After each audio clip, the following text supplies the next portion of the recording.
بسم اللہ الرحمن الرحیم۔ آج کا ہمارا ٹاپک ہے نفرت۔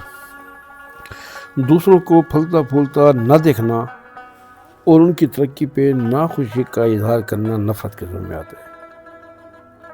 یہیں سے حسد جنم لیتا ہے۔ آخر ایسا ہوتا کیوں ہے؟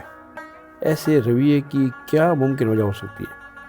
فی الحقیقت ہر نفرت نتیجہ ہے خوف اور محرومی کا۔ خوف یہ کہ میں کہیں پیچھے نہ رہ جاؤں یا میرا مد مقابل مجھے مات دے کر آگے نہ نکل جائے۔ یہی آگے نکلنے کی دوڑ اور پیچھے رہ جانے کا ڈر محبت کی بجائے نفرت پیدا کر دیتا ہے، اور یوں ہم کسی سے محبت کو سمجھنے سے پہلے ہی کچل ڈالتے ہیں۔ اور یاد رکھنا چاہیے کہ محبت ایک عمل ہے اور نفرت رد عمل۔ دوسری بات ہم نے کی محرومی کی۔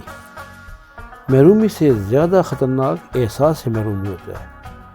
جو خوبیاں اللہ نے ہمیں دی ہوتی ہیں ان کو نظر انداز کر کے دوسروں کی خوبیوں پر رشک بھی کرتے ہیں اور حسد بھی، اور اپنی خوبیوں کو بالائے طاق رکھ کر احساس محرومی کا شکار ہو کر اپنی خامیوں پر نظر ڈالنا شروع کر دیتے ہیں، اور یوں ہم ناشکری کے مرتکب ہو جاتے ہیں۔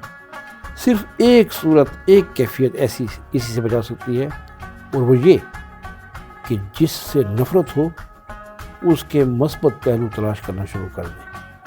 ایسا کرنے سے نفرت کی جڑ احساس محرومی خوف از خود دم توڑ لے گی، اور کامیابی کی صورت میں اس کی نفرت محبت میں بدل جاتی ہے۔